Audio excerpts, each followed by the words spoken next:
La poesia non è un logo, non è un paese, è la poesia che inventa un paese.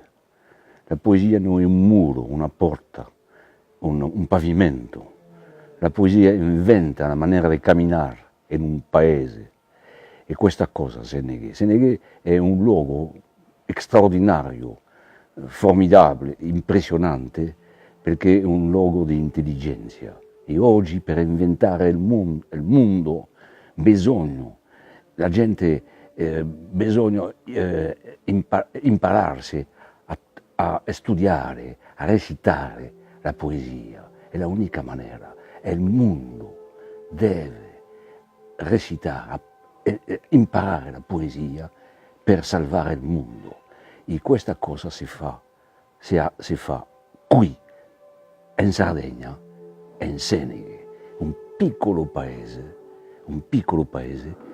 però con una dimensione universale.